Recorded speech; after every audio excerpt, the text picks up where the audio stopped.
Welcome back to another tutorial. I do have a run of videos where I'm using very similar colours and flower varieties, and that's only because when I have flowers in bulk I get to do a series of videos which sometimes use all of the same flowers. What I've got to start with is a gorgeous Gladioli, and if you're in the UK or anywhere with the same climate, then you'll know that Gladioli are now in season, and they're a fairly inexpensive flower that you can get hold of from most supermarkets, or you might even be lucky enough to have them grown in the garden. Now this one is a really vibrant pink, and what I've paired with it is two sort of quite vibrant colours. This one is the Pincushion Protea, and you might be thinking that it's orange and it doesn't really go with the pink, but when you look at it up close, the little tips of the Pincushion Protea have a gorgeous pinky tone to them. So it's quite a vibrant colour combination. It might not be suitable for you all, but that's my choice for this week. And then to pick up on the oranger tones that's in the Pincushion Protea, I'm going to reuse the orange roses that you might have seen in a few designs before. But I really love this quite vibrant colour combination. It's really good to show you what you can do with them. Now I'm going to start with the Gladioli, but first of all I'll talk you through my container. Got this quite heavy sort of base. I've probably used this a few times before, but it allows me to put a fair size piece of floral foam into the top. And because this design is quite structured and almost follows a bit of a pattern, it's easier to use floral foam than it is to use some wire netting. And I probably haven't done quite a loose arrangement for a while using chicken wire, so that will have to go on my list of things to do. Now I'm going to start with the Gladioli, just get them all out. I think there is 5 in a bunch, and I've had them in probably about 3 days because I wanted to get the colour showing so that it looked more impressive on the video. And what I'm going to look for is one that's fairly straight and has the least amount of open flowers on it. And this is going to create my height flower. And I'm going to pop that into the foam. I'm on the left hand side of the foam as I look at it, and I'm right the way back in the back of the foam. So I'm starting at the back and I'm going to work my way forward. And what I'm going to do is create almost like a column effect on one side. So I'm going to group them quite close together, bring all the lovely colour and texture of the Gladioli right the way down to the front and to the base. So if we go to a side view, you can hopefully see that I've stepped them forward maybe about an inch each time I've added in a flower, and then I've got that column shape of flowers on one side. Bit more of a modern feel, bit more of a modern trend, and behind it to the right hand side I'm going to use these wonderful Pincushion Protea. And if you're in a part of the world where these grow naturally and you might have them in the garden or in the parks, then I'm really quite envious because it's such a beautiful flower. And really what I'm going to do here is replicate the column of Gladioli and do the same with the Protea on the right hand side. I've probably done something quite similar to this in a tutorial before, but it would have been with a different colour combination and a different flower choice. And I'm just going to tuck them down in that quite severe column on one side, making use of the smaller heads at the top and then the larger, more open heads to the bottom. And I'm just sort of taking a look to see which one suits the next position, and it's going to be this one.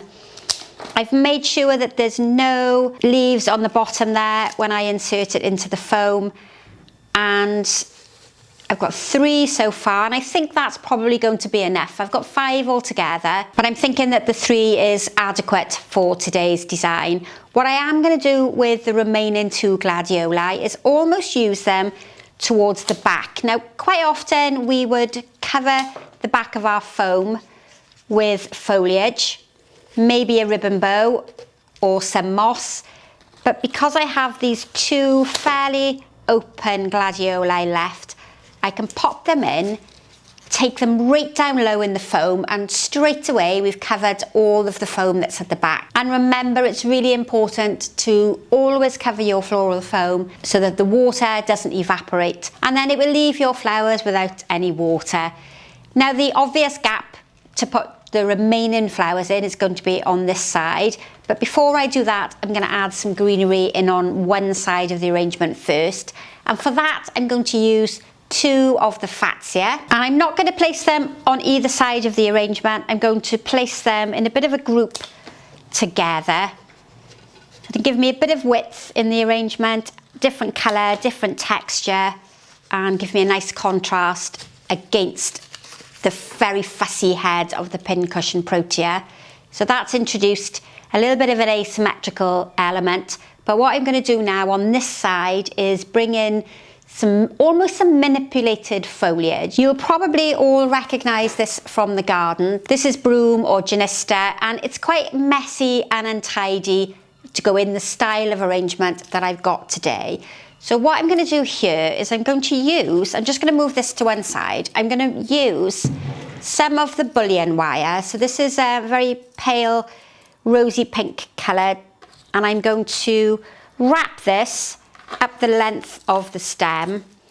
It's going to give me a shaped branch that has got more control, and now I've got this lovely curved section rather than that full heavy bulky piece. I'm going to do that a couple of times just so that I've got a variation in lengths and thicknesses. Now I've done 3. If you haven't got any Broom or Genista in your garden, then you could quite successfully do it with some conifer.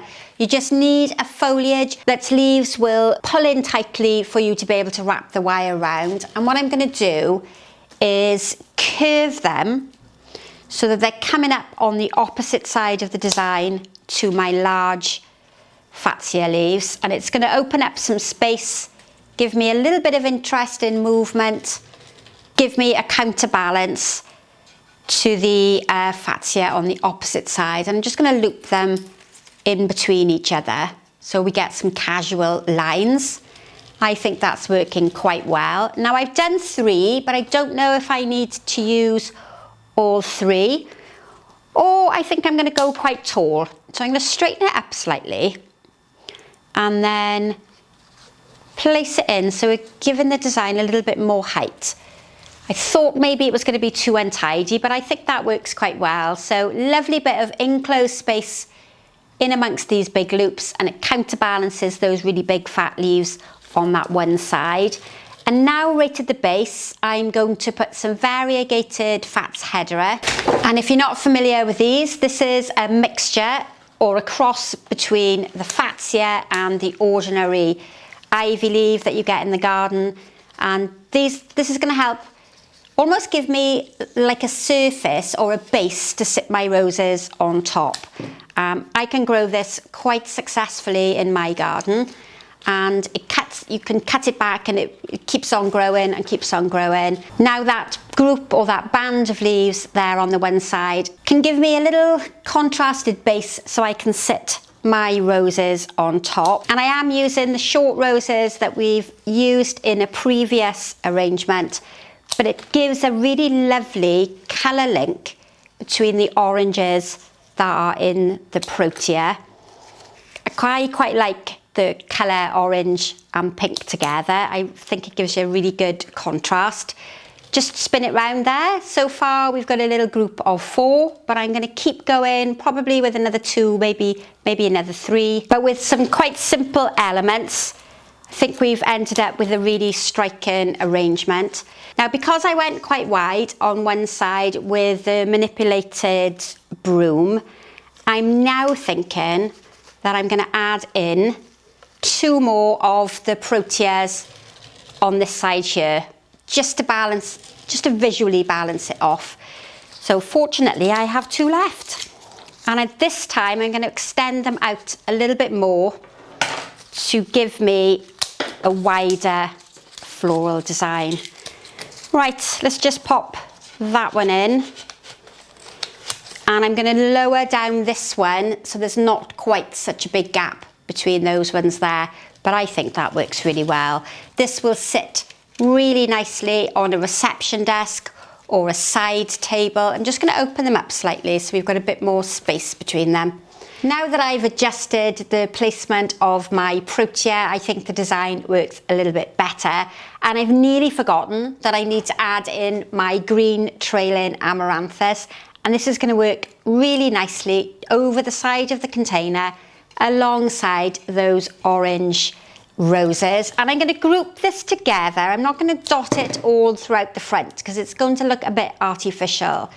And when I'm doing this, I can remind you that there is a brand new website, sharondower.com, if you want to pop over and see what courses are available.